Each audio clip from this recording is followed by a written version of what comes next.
Alright, so Germany thrashed Curacao 7-1 in their opening encounter of this World Cup, and I feel a bit pity for Curacao because their first ever match of the World Cup came against the mighty Germany, and they got battered, absolutely battered. But there's still silver lining. At least they got their first goal in the World Cups ever, so you can always look at that.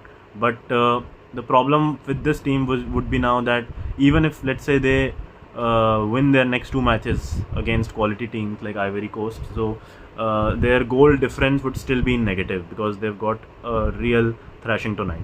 So it is most likely over for them. But yeah, I mean, it's too soon. If they beat out their other two teams in the group, they might still be in it for a chance. Coming to Germany, Germany were not the favorites into this World Cup. They're still not the favorites, but tonight's performance does question that remark. And I mean, they have ensured that the world put their eyes on this team because they were playing absolutely phenomenal tonight.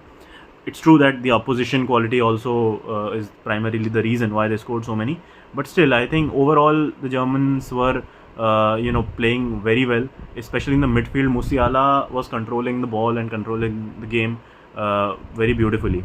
Then Kai Havertz also scored 2 goals. He was on song. I think one factor where Germans might be, they might need to look at is the form of Leroy Sané. He had some very good chances tonight, but he was not able to, capitalize on them and convert them. So maybe, that is one area of concern. And it's true that he was not the actual choice. It was the teenager Karl that had to come in, but he got injured just before the World Cup. So Leroy Sané got the opportunity. So I think he needs to step up. But otherwise, I think this team is looking lethal.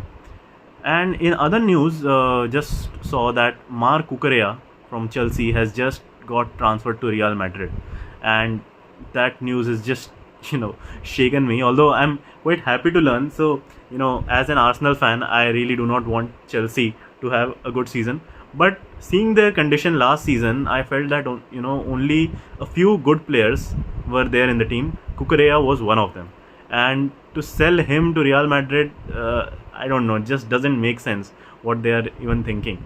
But yeah, I mean, it's a big deal, and hopefully we'll get updates on some of the Arsenal signings as well quite soon.